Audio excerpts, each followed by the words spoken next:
Case 1. Amy Bishop. Amy Bishop's story begins long before the sound of gunfire shattered a quiet university faculty meeting in Alabama. On the surface, she appeared to embody academic success. Harvard-educated, a published neuroscientist, a wife, and a mother of 4. To colleagues and students, she was a demanding but intelligent professor, someone who had spent decades building a career in science. Yet beneath that polished exterior was a long and troubling history of violence, instability, and missed warning signs that would ultimately culminate in one of the most disturbing academic shootings in modern American history. On the afternoon of February 12, 2010, the biology department at the University of Alabama in Huntsville gathered for what was supposed to be an ordinary faculty meeting. About a dozen professors sat around an oval conference table discussing routine academic matters. Amy Bishop arrived quietly, took her seat, and listened without speaking. Witnesses later said nothing about her behavior seemed unusual. She sat in silence for nearly 40 minutes, showing no visible emotion, no agitation, no sign of what was about to happen. Just before 4 p.m., Bishop stood up. Without saying a word, she pulled a 9mm handgun from her purse and began shooting the colleagues seated closest to her. The shots were deliberate and precise. Survivors would later describe the attack as execution style, with Bishop moving methodically from one victim to the next. Biology department chair Gopi Podila was killed almost instantly. Professors Maria Ragland Davis and Adriel Johnson were also fatally shot. 3 others were seriously wounded. As panic erupted in the room, several faculty members dropped to the floor or crawled beneath the table. Deborah Moriarty, a biochemistry professor, later recalled hearing Bishop's gun click as she aimed it directly at her head. The weapon had either jammed or run out of ammunition. For a brief moment, Bishop appeared confused, even perplexed. Moriarty seized that moment, rushing toward her and urging her to stop. Other survivors joined in, forcing Bishop out of the room and barricading the door. Many believe Moriarty's actions saved lives that day. Bishop was arrested minutes later outside the building. She did not resist. When questioned, she repeatedly denied that anything had happened, insisting that her colleagues were still alive. Investigators soon learned that Bishop had no permit to carry the handgun and that she had recently practiced shooting at a range. She had even called her husband after the attack, asking him to pick her up. As the nation struggled to understand what could drive a respected scientist to murder her coworkers, investigators began revisiting Bishop's past. What they uncovered painted a disturbing picture of a pattern that stretched back decades. In December 1986, when Amy Bishop was just 21 years old, she fatally shot her 18-year-old brother, Seth Bishop, with a shotgun inside their family home in Braintree, Massachusetts. Seth was a talented violinist and college freshman. Amy claimed the shooting was an accident, saying the gun discharged while she was trying to unload it. Despite evidence that she fired multiple shots, fled the house armed, and attempted to commandeer a vehicle at gunpoint, the death was ruled accidental. Amy Bishop was released into her parents' custody within hours. No charges were filed. Records from the case later went missing, and for years the incident faded into obscurity. Only after the Alabama shootings did authorities reopen the case, concluding that probable cause had existed to charge her in 1986. By then, statutes of limitation had expired, and justice for Seth Bishop had long been delayed. Bishop's troubling behavior did not end there. In 1993, she and her husband became suspects in a pipe bomb case targeting her lab supervisor at Harvard Medical School. Though no charges were filed due to lack of evidence, investigators noted Bishop was under extreme stress and facing professional failure at the time. In 2002, she was charged with misdemeanor assault after punching a woman in the head during an argument over a child's booster seat at a restaurant, shouting, "I am Dr. Amy Bishop." Despite these incidents, Bishop's academic career continued.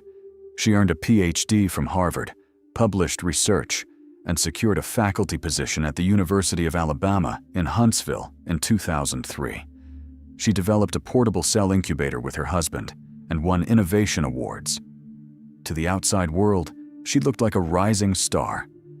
Internally, however, colleagues and students described her as erratic, abrasive, and increasingly disconnected from reality. In 2009, Bishop was denied tenure, a decision that effectively ended her academic career at the university. She filed complaints alleging discrimination and became obsessed with the appeals process. Students had complained about her behavior, and coworkers openly expressed concern. Still, no decisive action was taken. The faculty meeting where Bishop opened fire was unrelated to her tenure denial, but the emotional weight of that rejection loomed heavily over her final months at the university. Facing overwhelming evidence, Amy Bishop ultimately pleaded guilty to 1 count of capital murder and 3 counts of attempted murder in 2012, avoiding the death penalty. Survivors and victims' families agreed that life without parole was sufficient. On September 24, 2012, she was sentenced to spend the rest of her life. Case 2. Nathaniel Bar Jonah. Nathaniel Bar Jonah is one of the most disturbing figures ever associated with American true crime, not because of what a court definitively proved, but because of what investigators believe they narrowly failed to stop in time. Born David Paul Brown on February 15, 1957, in Worcester, Massachusetts, Bar Jonah's life would become a long trail of violence, deception, and unanswered questions stretching across decades and state lines. Though never convicted of murder, he would die in prison branded by accusations so horrific that they continue to haunt the communities he passed through. From an early age, warning signs were present. Brown's childhood in Webster, Massachusetts, appeared ordinary on the surface, but his behavior quickly revealed something far darker. In first grade, he choked a female classmate, an act that, in hindsight, seems less like childhood aggression and more like the opening chapter of a dangerous pattern. By the time he was 17, that pattern had escalated beyond control. In 1974, Brown impersonated a police officer, abducted an 8-year-old boy, beat him, and choked him. The child survived and identified Brown, who worked at a local McDonald's. Despite the severity of the crime, Brown received only a year of probation. The leniency proved catastrophic. In 1977, Brown again posed as a police officer and kidnapped 2 boys. He forced them to undress and began strangling them. One boy managed to escape and alert authorities. The second was found handcuffed in Brown's trunk. This time, the justice system responded more firmly. Brown was convicted of kidnapping and attempted murder and sentenced to 18 to 20 years in prison. While incarcerated, his violent fantasies intensified rather than diminished. He openly discussed thoughts of murder, dissection, and cannibalism with mental health professionals. These confessions led to his transfer to the Massachusetts Treatment Center in Bridgewater, a facility for sexually dangerous individuals. For more than a decade, Brown remained confined, diagnosed as a repeat sexual predator with deeply disturbing fixations. Yet in 1991, despite his documented history and psychiatric evaluations describing him as dangerous, a judge ruled that the state had failed to prove he remained a threat. Around the same time, Brown changed his name to Nathaniel Benjamin Levi Bar Jonah, a symbolic rebirth that masked his past rather than erased it. Shortly after his release, he assaulted another boy in Massachusetts, but once again avoided serious consequences. A plea agreement allowed him to leave the state and relocate to Montana, effectively exporting a known predator without adequately warning the receiving authorities. In Great Falls, Montana, Bar Jonah blended into the community. He worked as a short-order cook, attended church, sold toys at flea markets, and cultivated an image of a socially awkward but harmless man. Behind closed doors, however, investigators later discovered a private world of obsession. His home contained thousands of photos of children cut from magazines and school publications, notebooks filled with cryptic writings, and lists of boys' names dating back decades. Some of those names belong to known victims, others remain unexplained. On February 6, 1996, 10-year-old Zachary Xerxes Ramsey vanished while walking to school in Great Falls. Witnesses later reported seeing a distressed boy followed by an angry man near an alley that morning. Zachary never arrived at school and was never seen again. At the time, there was no immediate suspect. Years later, investigators would believe that Bar Jonah used a stun gun to abduct the child, exploiting the same police impersonation tactics he had relied on for decades. In 1999, Bar Jonah finally drew attention when police found him lurking near an elementary school, dressed like an officer and carrying a stun gun, pepper spray, and a fake badge. A search of his home uncovered a chilling collection, encrypted notes decoded by the FBI containing phrases such as "little boy stew" and "lunch is served on the patio with roasted child," a meat grinder with hair inside, blood-stained plywood scrubbed with bleach, and a bone fragment belonging to an unidentified child. Prosecutors became convinced they were dealing not only with a serial child predator, but possibly a cannibalistic killer. Bar Jonah was charged with kidnapping and sexually assaulting multiple boys in Montana. One victim described being tortured and suspended from the ceiling until he lost consciousness. These charges led to a conviction in 2002 and a sentence of 130 years in prison. Meanwhile, prosecutors prepared a murder case connected to Zachary Ramsey. Evidence suggested Bar Jonah had killed the boy and disposed of his body through cannibalism, allegedly serving the remains to unsuspecting neighbors and even family members. Yet the case collapsed when Zachary's mother refused to testify, insisting she believed her son was still alive despite overwhelming contradictions. Without a body and without her cooperation, murder charges were dismissed. Investigators did not stop there. The discovery of unidentified bones and Bar Jonah's extensive travel history prompted the FBI to examine missing children cases across multiple states and even into Canada. A handwritten list titled Lake Webster contained dozens of names from his childhood years, raising fears that many victims were never reported. DNA testing on the bone fragment ruled out several known missing children, leaving its origin unresolved. Bar Jonah himself alternated between denial and disturbing religious justifications, claiming divine intervention had secured his release from Massachusetts. Nathaniel Bar Jonah died in prison on April 13, 2008, at the age of 51. He had been in poor health, suffering from diabetes and heart disease, and had recently undergone a leg amputation. The official cause of death was myocardial infarction. He maintained his innocence to the end, never confessing to murder in a court of law. With his death, many questions died with him. Case 3. Julie Corey. On the evening of July 23, 2009, inside a modest apartment on Southgate Street in Worcester, Massachusetts, a crime unfolded that would later be described by prosecutors as one of the most horrific cases the county had ever seen. The victim was 23-year-old Darlene Haynes, 8 months pregnant, preparing for the arrival of her second child. She never lived to meet her baby. Instead, her life was violently ended by someone she knew, someone who would attempt to pass the newborn off as her own. That woman was Julie Corey. Darlene Haynes was young, vulnerable, and living under constant stress. She had a turbulent relationship with her boyfriend, Roberto Tito Rodriguez, marked by domestic violence and restraining orders. Social workers had been involved with the family for months. Despite the chaos, Darlene was focused on her unborn daughter. Friends described her as hopeful, trying to build a better future. What she could not have known was that another woman, one who had once lived nearby, was watching her closely. Julie Corey was 35 years old at the time of the murder, a mother of 5, and a woman whose life was unraveling. Earlier in 2009, Corey had been pregnant herself, but something went terribly wrong.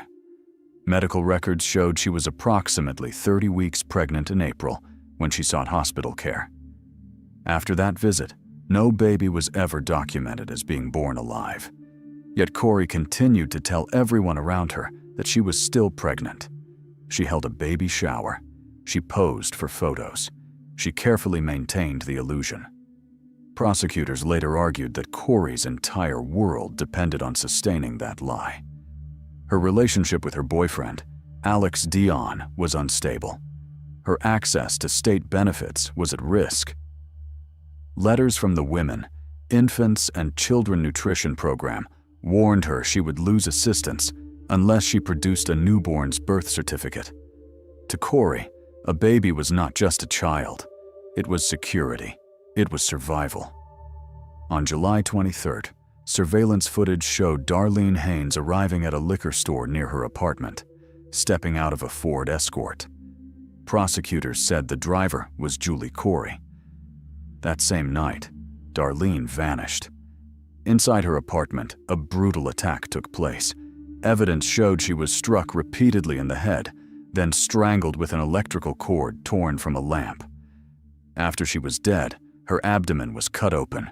Her baby was removed from her womb. Darlene's body was not discovered for 4 days. When her landlord finally entered the apartment, the smell was overwhelming. Emergency responders had to step outside for air. Flies filled the rooms. Darlene's body was found wrapped in a comforter and stuffed into a bedroom closet, hidden away as if she could simply be erased. The baby was gone. While police searched desperately for the missing infant, Julie Corey was on the move. Just 2 days after the murder, Corey and her boyfriend were located at a homeless shelter in Plymouth, New Hampshire.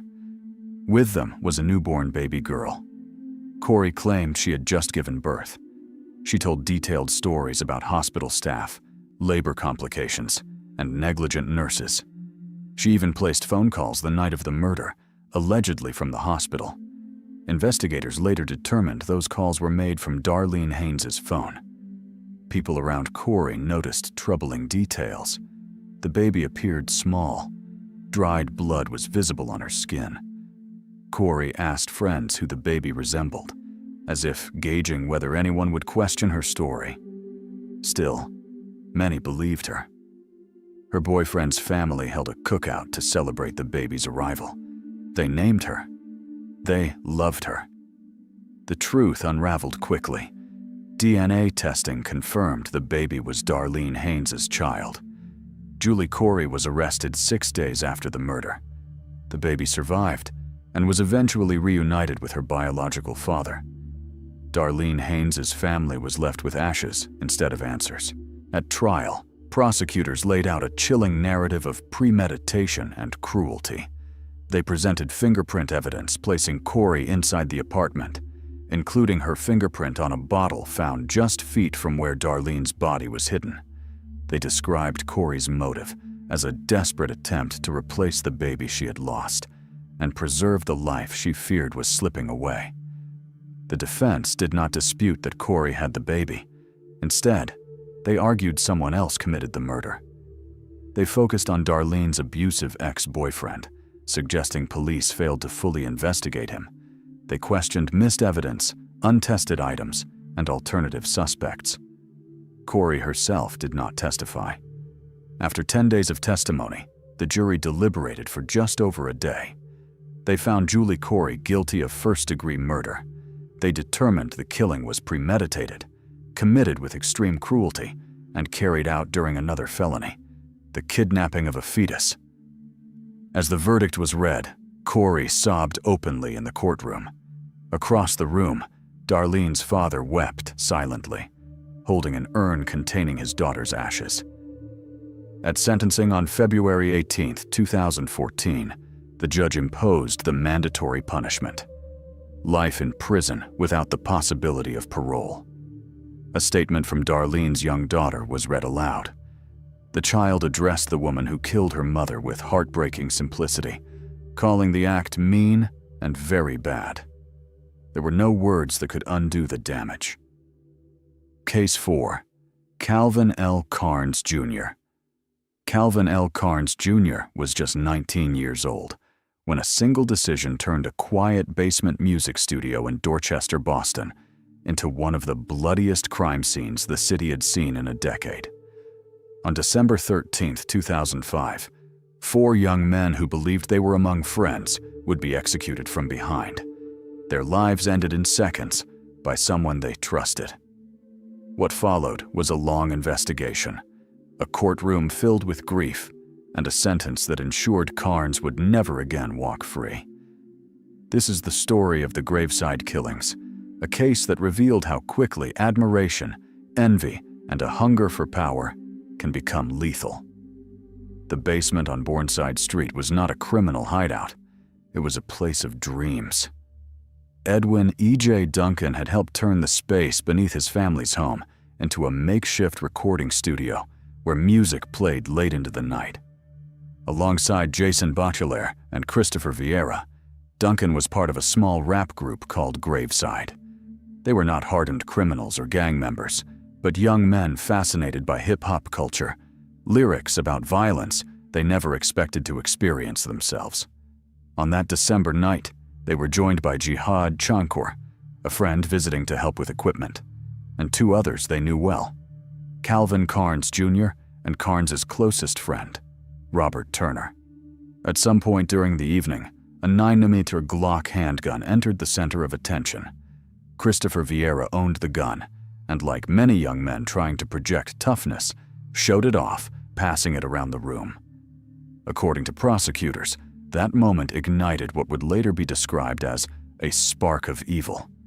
Carnes decided he wanted the weapon, and not just that one. Stored in the basement were other firearms, an AK-47 rifle and a 12-gauge shotgun. To Carnes, they were prizes worth killing for. The prosecution would later argue that what happened next was not chaotic panic, but cold calculation. Carnes took the Glock from Vieira and shot him first. In the instant that followed, Carnes looked at the remaining men and realized they were no longer friends, but witnesses. As the victims tried to flee, Carnes fired again and again. Jason Bachelaar was shot 7 times. Edwin Duncan was shot 3 times. Jihad Chankar, who did not even know Carnes well, was shot once through the heart as he ran for the door. In total, 15 rounds were fired, 13 of them striking human targets.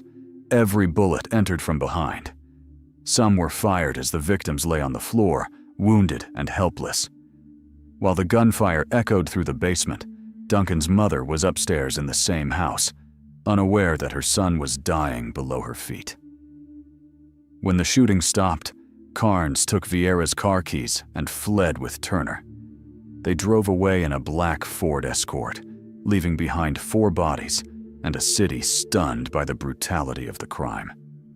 Boston police would later describe the scene as one of the most horrific they had encountered in years. In the days and weeks that followed, investigators quietly built their case. There was no forced entry, suggesting the killer was someone the victims knew. Cell phone records placed Carnes near the scene. Witnesses reported seeing him with the stolen gun afterward. His fingerprint was found inside Vieira's car, and blood from one of the victims stained the driver's seat. Friends testified that Carnes and Turner tried to fabricate alibis and even attempted to sell the stolen weapons. Perhaps most damaging were statements Carnes allegedly made, revealing details about the murders before such information was public. Carnes was arrested on May 11, 2006, nearly 5 months after the killings. Turner was also taken into custody and later pleaded guilty to being an accessory after the fact, admitting he watched as his friend carried out the massacre and then helped him hide the evidence. Turner would receive a sentence of up to 13 years in prison, a punishment many felt was light compared to the horror he witnessed and failed to stop. At trial, Carnes took the stand in his own defense. He claimed he was elsewhere that night, smoking marijuana and drinking with friends, and said he learned about the murders from the news. He insisted he was innocent and portrayed himself as shocked and afraid. His defense pointed to his lack of prior convictions and argued that the evidence was circumstantial. Prosecutors, however, presented a narrative of greed, betrayal, and execution-style murder that jurors found impossible to ignore. In June 2008, Carnes was convicted of 4 counts of first-degree murder, along with armed robbery and weapons charges. The sentencing hearing was filled with raw emotion. Relatives of the victims packed the courtroom, some clutching photographs, others struggling to stand as they addressed the man who had destroyed their families. One mother called Carnes a spark of evil. An uncle described how Carnes had reduced beloved sons and brothers to pieces of meat. Another family member told Carnes she hoped he would relive the fear and pain of his victims every night in his dreams. Throughout it all, Carnes remained largely silent. When asked by the judge if he wished to speak, he stood, hands shackled, and answered with a single word: "No." The judge sentenced him to 4 consecutive life terms in state prison, without the possibility of parole, 1 for each life he had taken. As she left the bench, applause erupted in the courtroom, not in celebration, but in relief that justice, however imperfect, had been delivered. Case 5. Carolyn Riley. On the morning of December 13, 2006, police officers in Hull, Massachusetts, responded to a 911 call that would leave an entire community shaken. Inside a modest home near Nantasket Beach, they found 4-year-old Rebecca Jean Riley lying lifeless on the floor beside her parents' bed. At first glance, it appeared to be a tragic and sudden death of a sick child. Within weeks, investigators would uncover a disturbing reality. Rebecca had not died naturally. She had been poisoned slowly, deliberately, and fatally by the very people entrusted with her care. At the center of the case stood her mother, Carolyn Riley, a woman whose actions would ultimately lead to a life sentence and raise troubling questions about parenting, medical overreach, and accountability. Carolyn Riley was born in 1974 and lived a chaotic and unstable life long before her daughter's death. By the early 2000s, she was married to Michael Riley, a man with a documented history of violence, sexual offenses, and explosive rage. Their household was marked by dysfunction, frequent involvement from social services, and persistent concerns about neglect and abuse.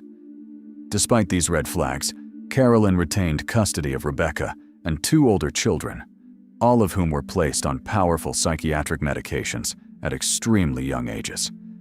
Rebecca, just 2 years old, was diagnosed with bipolar disorder and ADHD, labels that would later become central to the defense and prosecution alike.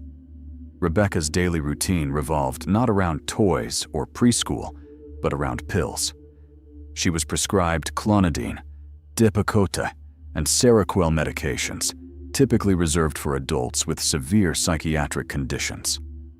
Over time, the dosages increased. Medical records later showed that Rebecca was receiving amounts far beyond what would be considered safe for a child her size. Teachers noticed alarming changes.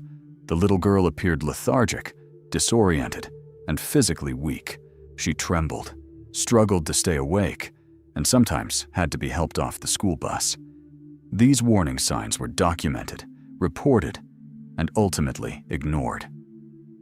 In the days leading up to her death, Rebecca's condition worsened dramatically. She developed a fever, coughed incessantly, and could barely move. Family members living in the home pleaded with Carolyn and Michael to seek emergency medical help. According to affidavits, those pleas were dismissed. Rebecca was left lying on the floor, struggling to breathe, her lungs slowly filling with fluid. Instead of calling a pediatrician or taking her to a hospital, her parents continued administering medication. Prosecutors later described this period as a slow and painful killing, one that unfolded over days rather than moments. When Rebecca died, Carolyn Riley showed little outward emotion. She told investigators that her daughter had simply gone to sleep and never woke up. An obituary published by the family stated that Rebecca died peacefully in her sleep. The autopsy told a very different story. The medical examiner determined that Rebecca died from intoxication due to the combined effects of clonidine, valproic acid, dextromethorphan, and chlorpheniramine. Toxicology reports revealed that she had 3 times the maximum therapeutic level of clonidine in her system, an amount that alone could have been fatal. Her heart and lungs showed damage consistent with prolonged drug abuse, not a single accidental overdose. As the investigation deepened, prosecutors uncovered a potential motive. Carolyn Riley was receiving Social Security disability payments for her children, payments that depended on documented psychiatric diagnoses and continued medication. The state argued that Carolyn had a financial incentive to keep Rebecca labeled as severely ill and heavily medicated. Pharmacy records showed that Carolyn had obtained hundreds of additional pills beyond what was prescribed, claiming they were lost or damaged. Prosecutors countered that these excess pills were used to sedate Rebecca, to make her sleep, and ultimately to silence her. Carolyn's defense team maintained that Rebecca died of pneumonia and that any medications were administered according to a psychiatrist's instructions. A defense pathologist testified that clonidine is rarely fatal and suggested that a necrotizing lung infection caused the child's death. Prosecutors dismantled this argument, piece by piece, calling the expert a hired witness and pointing to the overwhelming toxicology evidence. Former state toxicologist Dr. George Bohanek testified that the drug levels in Rebecca's body were not just high, but lethal, and that her parents had ample opportunity to intervene and save her life. The trial lasted weeks and included more than 1,000 pages of medical records. Jurors heard from doctors, social workers, police officers, and family members. They also heard about the broader context of the Riley household, Michael Riley's criminal history, the previous removal of another child from Carolyn's care, and repeated findings of neglect by the Department of Social Services.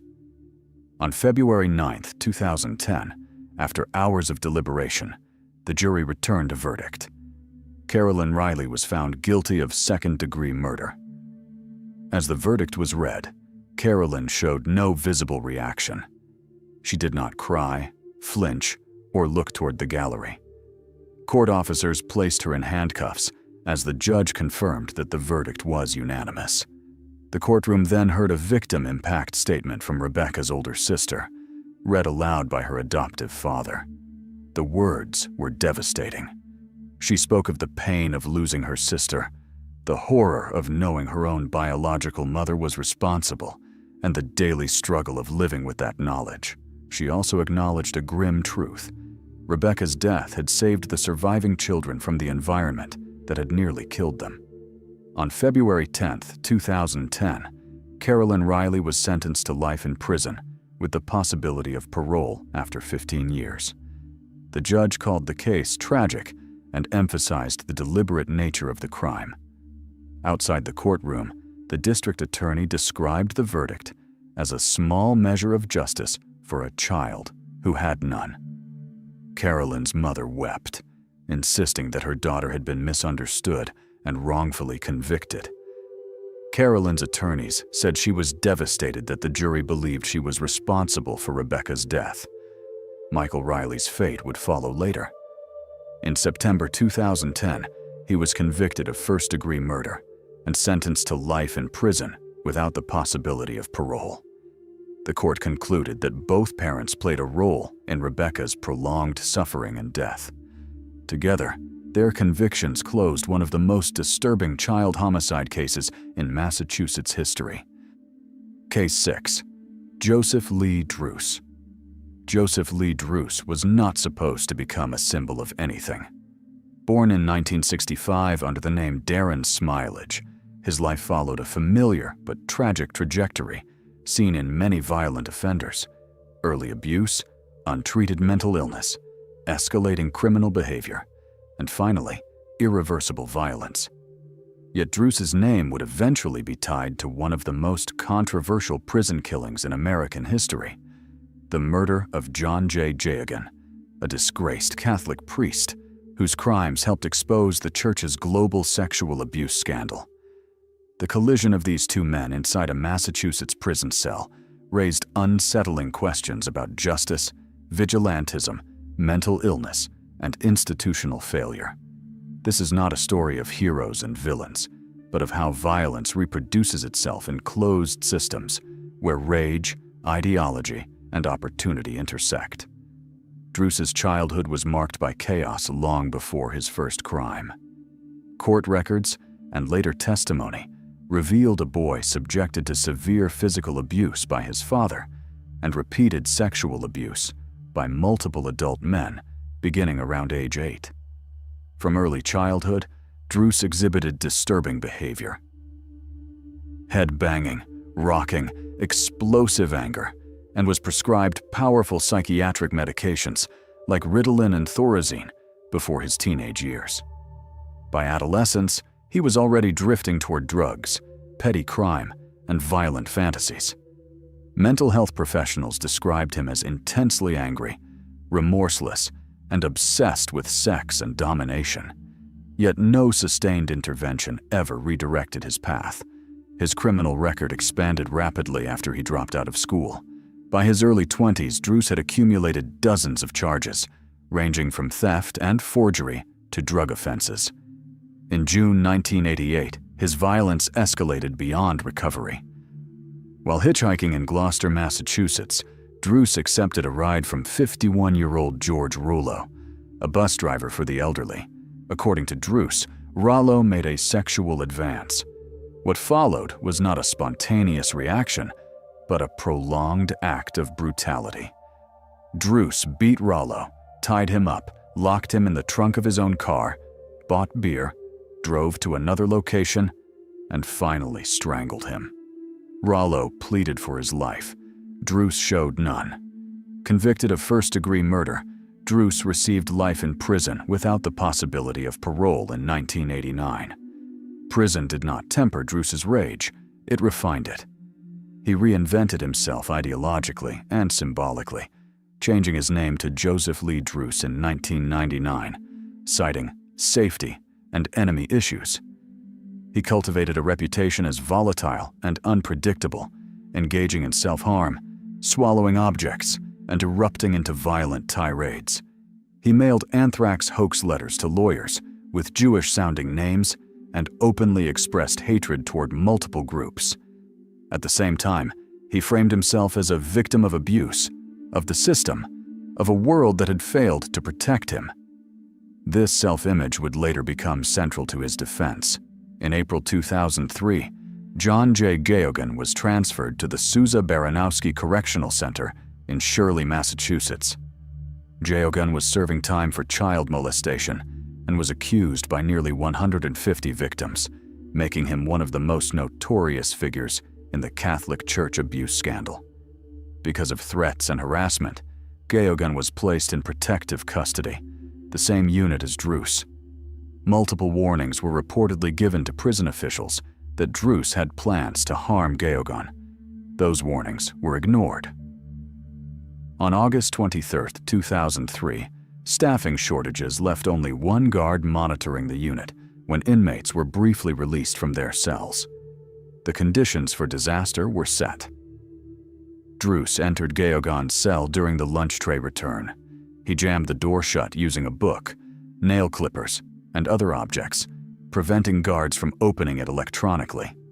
Inside, Druce spoke calmly at first, telling Gayogan he intended to take him hostage. Then the violence began.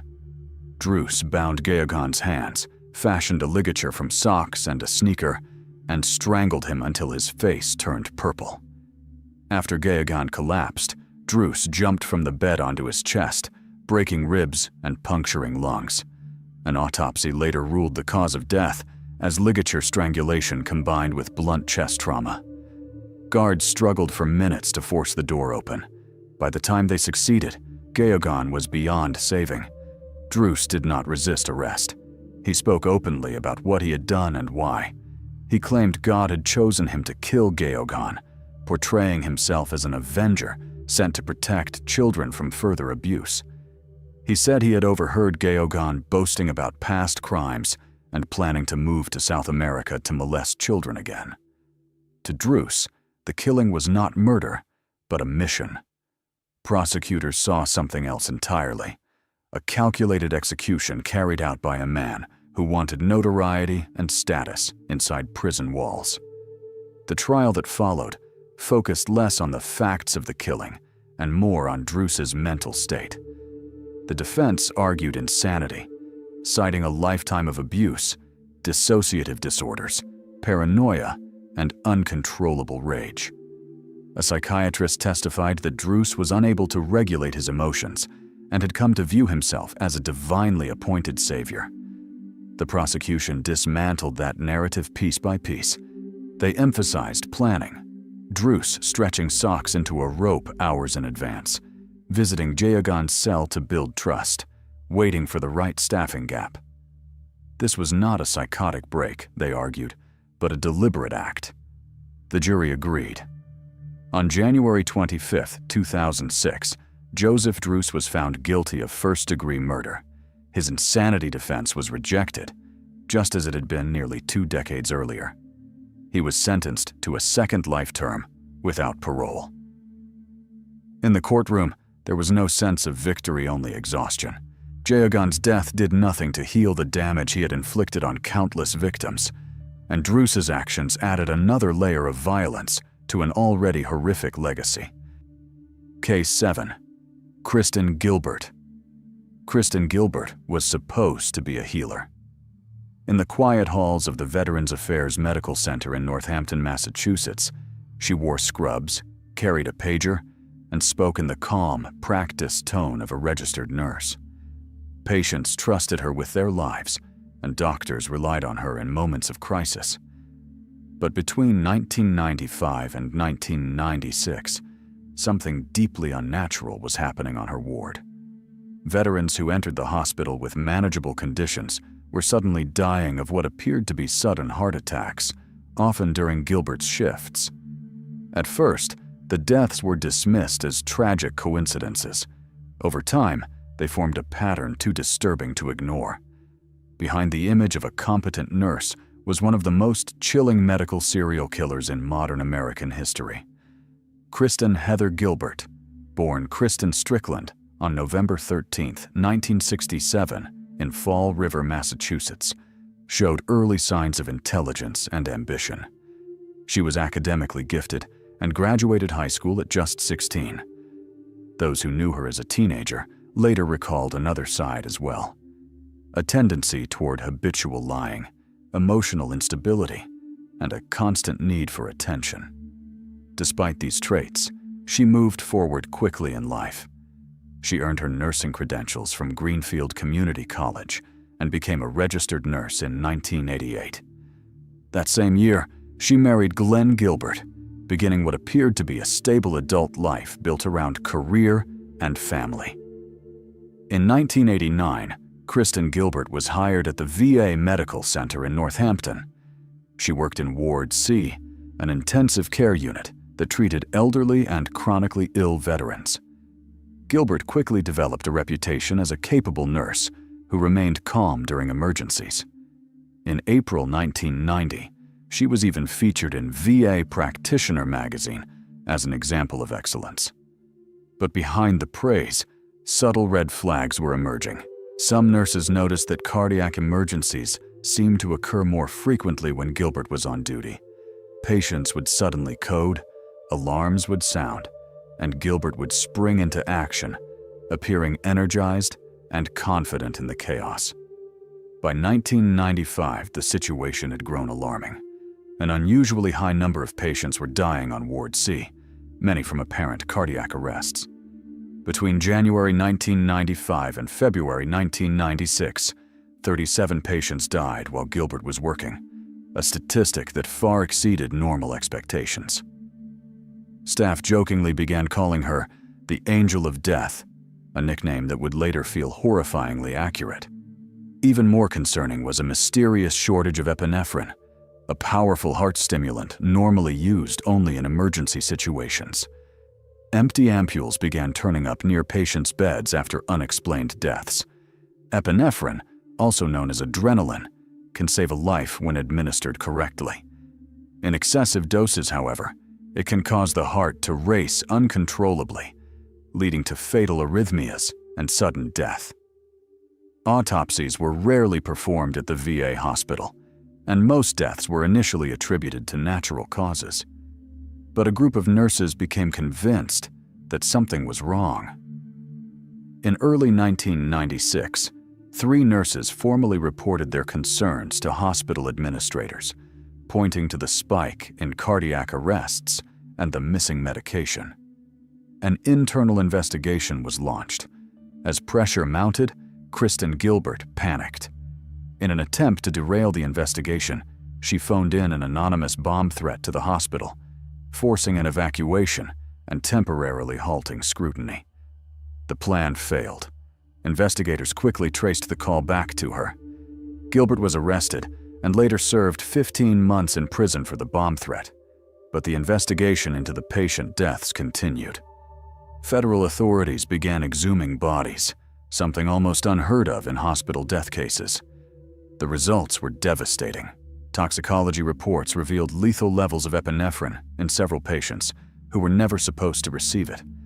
4 names emerged as confirmed murder victims: Stanley Jagodowski, 66, Henry Houghton, 35, Kenneth Cutting, 41, and Edward Squira, 69. All were hospitalized veterans. All had entered the VA with hearts that showed no signs of imminent failure. All had died suddenly while Kristen Gilbert was on duty. Prosecutors argued that Gilbert's motive was not mercy, money, or rage, but attention. During the same period as the murders, Gilbert was having an affair with James Perot, a VA hospital security guard.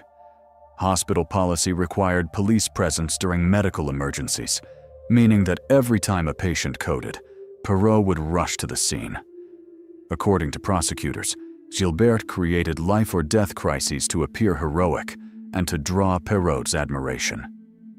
Perot later testified that Gilbert confessed at least one murder to him, a statement that became central to the prosecution's case.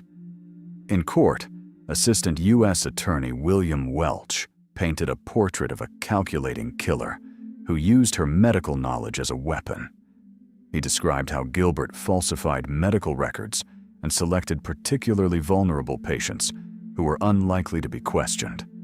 Defense attorneys pushed back hard, arguing that the case was circumstantial and that the deaths could be explained by natural causes. They portrayed Gilbert as an emotionally overwhelmed woman whose life was unraveling due to marital problems, stress, and grief over her grandfather's death. Kristen Gilbert is not a monster, defense attorney Paul Weinberg told the jury. She is a human being. The jury did not agree. On March 14, 2001, Kristen Gilbert was convicted in federal court of 3 counts of first-degree murder, 1 count of second-degree murder, and 2 counts of attempted murder. Because the crimes occurred on federal property, she was eligible for the death penalty, even though Massachusetts does not allow capital punishment. The sentencing phase drew intense emotion. Families of the victims spoke about their loss, including Stanley Jagodowski's widow, who told the court she still listened for her husband's key in the door. After deliberating for less than 6 hours, the jury could not unanimously agree on a death sentence. On March 27, 2001, U.S. District Judge Michael Ponsor sentenced Kristen Gilbert to 4 consecutive life terms without the possibility of parole, plus an additional 20 years for attempted murder. She wept softly as the sentence was read. Her father later described the outcome as bittersweet, saying that life in prison spared her life but destroyed her future. Case 8. Neil Entwistle. On a cold January morning in 2006, a quiet suburban home in Hopkinton, Massachusetts, became the center of one of the most haunting family murder cases of the decade. Inside the master bedroom of a rented colonial house, the bodies of 27-year-old Rachel Entwistle and her 9-month-old daughter Lillian were discovered lying together beneath a blanket. Both had been shot. Within hours of their deaths, the man who should have been calling for help instead boarded a one-way flight out of the country. His name was Neil Entwistle, and the story of what happened inside that bedroom would divide families, juries, and public opinion for years to come. Neil Entwistle was born in Nottinghamshire, England, in 1978. By most outward appearances, his life followed a familiar path. He attended the University of York, married Rachel Souza in 2003, and seemed to embrace adulthood with optimism. Friends described the couple as close, even inseparable. Rachel, an American teacher, and Neil, who worked intermittently in IT, shared hobbies, routines, and eventually welcomed a daughter, Lillian Rose, in April 2005. But behind the photographs and polite smiles, cracks were already forming. After Lillian's birth, the family relocated to the United States, moving in with Rachel's parents in Massachusetts. Neil struggled to find steady work. Money became tight. Credit card balances grew. Despite having no income, the couple rented a large house and leased an expensive SUV. Investigators later described Neil as effectively broke, hiding financial collapse behind the illusion of stability. At the same time, his computer revealed disturbing behavior: visits to escort websites, explicit online profiles, and, most chilling of all, internet searches describing how to kill. On the night of January 19, 2006, Rachel spoke with family members. Nothing seemed out of the ordinary. By Friday morning, both Rachel and Lillian were dead. Rachel had been shot once in the head. Lillian was shot in the abdomen as she lay beside her mother. No signs of forced entry were found. No struggle was evident. Whoever pulled the trigger had access, time, and familiarity with the home. Neil Entwistle later claimed that he left the house that morning to run errands. When he returned, he said he found his wife and baby dead in bed. According to his account, he covered them with a blanket and contemplated suicide. Yet instead of calling 911, instead of alerting neighbors or family, Neil got into his car.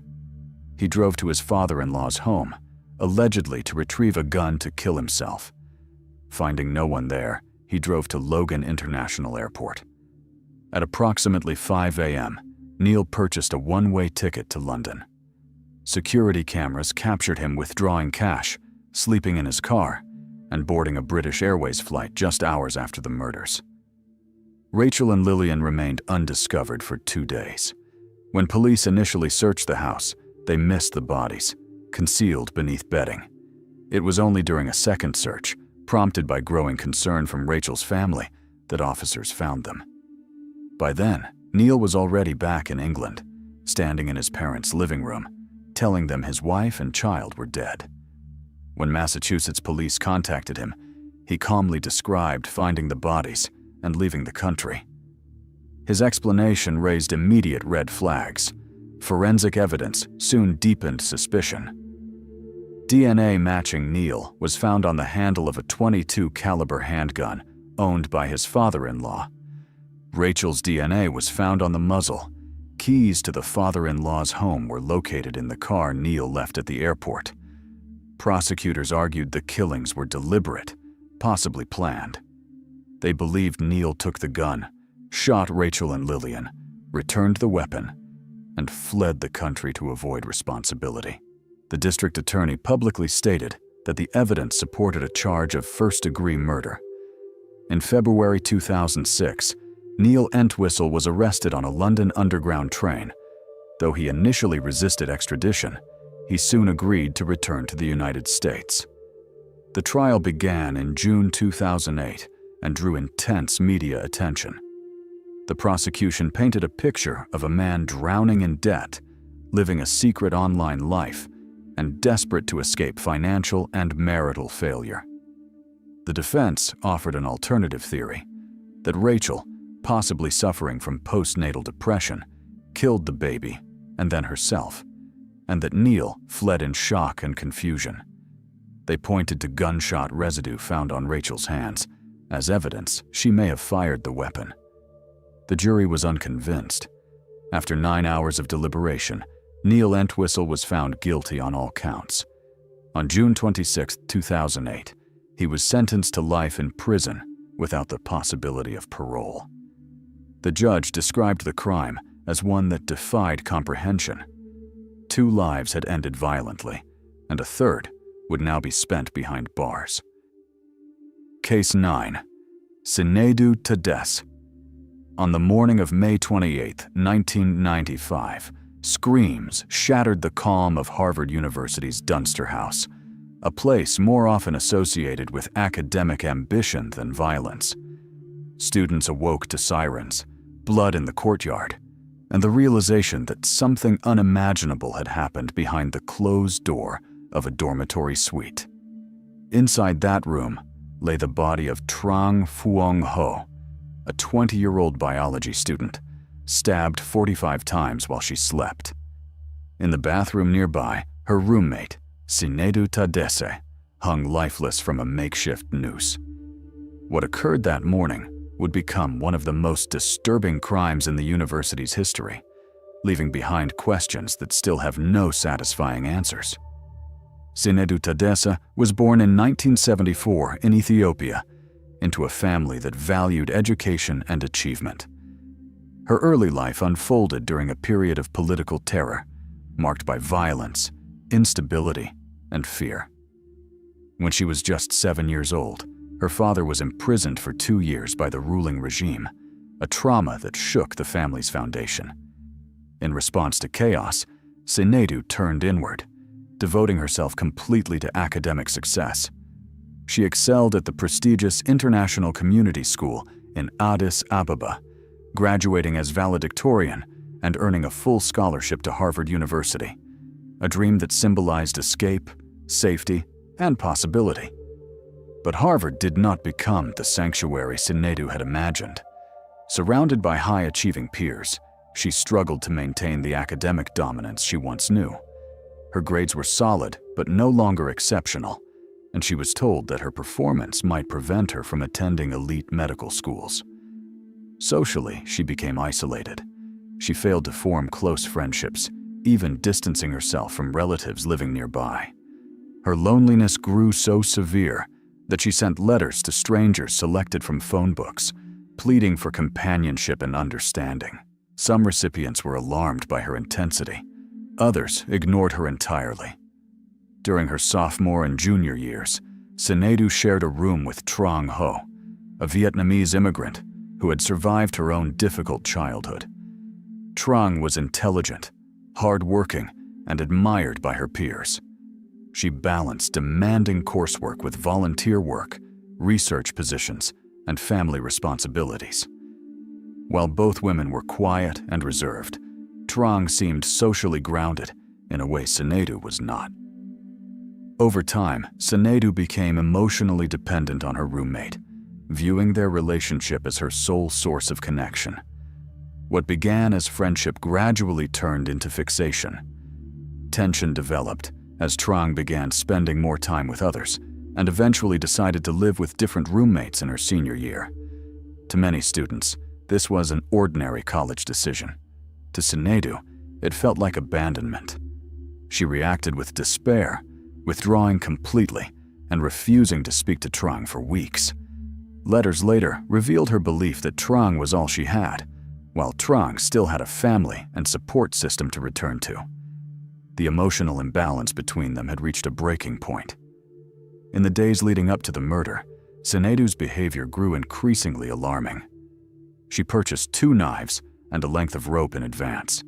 She missed an important exam, an uncharacteristic act for someone once defined by discipline.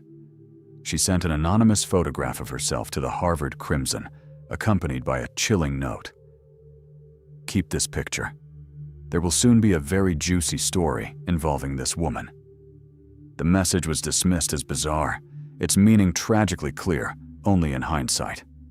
On the morning of May 28th, Trong Ho was asleep in her bed when the attack began. Sinedu stabbed her 45 times with a hunting knife, striking her face, neck, chest, arms, and legs. Trong fought back briefly, her injuries showing desperate attempts at defense. A visiting friend, Thao Nguyen, awoke to the horror and tried to intervene, only to be stabbed herself.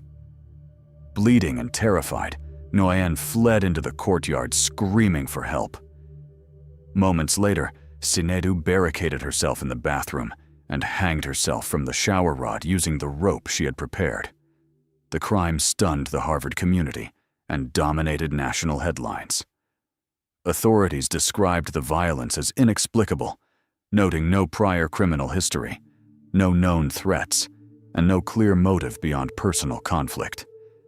Investigators confirmed the killing was premeditated, pointing to the purchased weapons and the ominous note sent to the student newspaper. Both women were just 20 years old, both studying biology, both dreaming of becoming doctors. One was dead, one had killed and taken her own life, and the reasons why seemed impossible to untangle. Case 10. Christopher M. McCowan. On a freezing winter morning in January 2002, a quiet house in Truro, Massachusetts, became the center of one of the most disturbing murder cases Cape Cod had ever seen.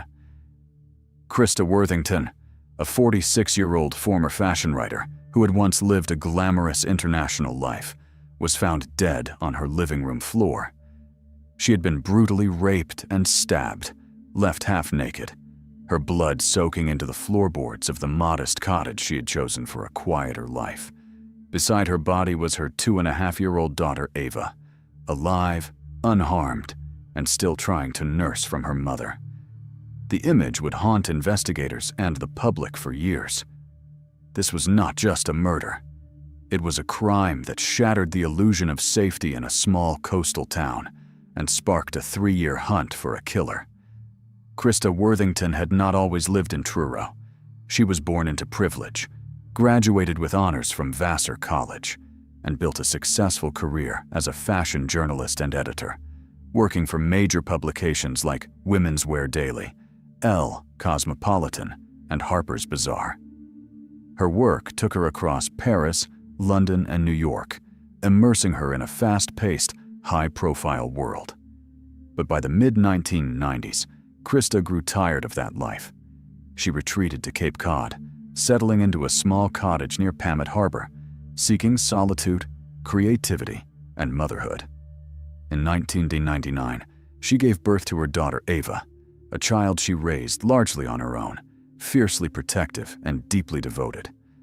On January 6, 2002, Krista's former boyfriend, Tim Arnold, arrived at her home and made a horrifying discovery. Krista had been dead for possibly up to 36 hours. She had suffered at least one deep stab wound to the chest that pierced her lung. The crime scene showed signs of a violent struggle. Yet there were no obvious signs of forced entry. The house was eerily quiet, and Ava remained beside her mother's body, a silent witness to a crime no child should ever endure. Truro, a town of artists, seasonal residents, and working-class locals, was stunned. Murders were rare. Murders like this were almost unthinkable. Investigators faced immediate challenges. Krista's personal life was complex, and several men were scrutinized, including Ava's biological father, Tony Jackett, and former romantic partners. DNA samples were collected, polygraph tests were administered. Rumors spread quickly, fueled by media coverage and speculation. The case drew national attention, appearing on programs like 48 Hours. Despite intense scrutiny, no arrest came. For months, then years, the murder remained unsolved, casting a long shadow over Cape Cod. Behind the scenes, one crucial piece of evidence waited for science to catch up. Semen recovered from Krista's body had been preserved, but state crime labs were overwhelmed, delaying analysis. Meanwhile, police began requesting DNA samples from men in the area, asking them to voluntarily provide saliva. Among those who complied was Christopher M. McCowan, a waste collector whose regular trash route included Krista Worthington's home. McCowan, born in 1972, had a criminal past. He had served time in Florida between 1993 and 1998 for auto theft and burglary. By 2002, he was living in Provincetown and working for Cape Cod Disposal. At the time, he was one of many local men who seemed unremarkable in a sea of potential suspects. That changed in 2004, when genetic fingerprinting finally produced a match. McCowan's DNA was linked to the semen found at the crime scene. On April 14, 2005, more than 3 years after the murder, state police arrested Christopher McCowan at his home in Hyannis. He was charged with first-degree murder, aggravated rape, and armed burglary. The arrest shocked the community once again. The man accused of killing Krista Worthington was not a mysterious outsider or a jealous lover. He was the trash collector who had passed her home routinely, a familiar but unnoticed presence. McCowan's trial began in October 2006 and quickly became one of the most high-profile court cases in Massachusetts history. It lasted 5 weeks and was covered daily by national media and court TV. From the outset, the defense argued that the case was riddled with problems. McCowan's attorney, Robert A. George, raised issues of racial bias, class prejudice, rushed conclusions, and what he described as bungled forensic work.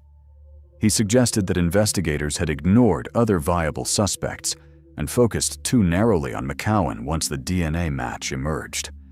The prosecution, led by Assistant District Attorney Robert Welsh III, presented a methodical case. They argued that McCowan encountered Krista during his trash route, entered her home, raped her, and then killed her to silence her. The DNA evidence was central and powerful. Jurors heard about McCowan's own statements to police, including an admission that he had participated in the beating of Krista and was present when she was killed, though he later denied being the murderer. The courtroom was filled with tension as witnesses described the brutality of the crime and the devastating impact on Krista's family. After closing arguments, the jury deliberated for 8 long days. At one point, they declared themselves deadlocked. A juror was dismissed after making an unauthorized phone call to a jailed boyfriend, fueling controversy and defense accusations of jury tampering. Finally, on November 16, 2006, the jury returned to the courtroom. As Christopher McCowan entered in shackles, tears already streaming down his face, the verdict was read. Guilty of murder in the first degree. Guilty of aggravated rape. Guilty of aggravated armed burglary. Gasps rippled through the room. McCowan shook his head, crying, while Krista's family wept quietly across the aisle. During sentencing, Krista's cousin spoke for the family, emphasizing that the case was not about media spectacle or controversy, but about the brutal loss of a loving woman and a child who would grow up without her mother. McCowan addressed the court, thanking staff and expressing sympathy for the victim's family, but he maintained his innocence, insisting he did not kill Krista Worthington. Judge Gary Nickerson sentenced him to life in prison without the possibility of parole, imposing 3 concurrent life sentences.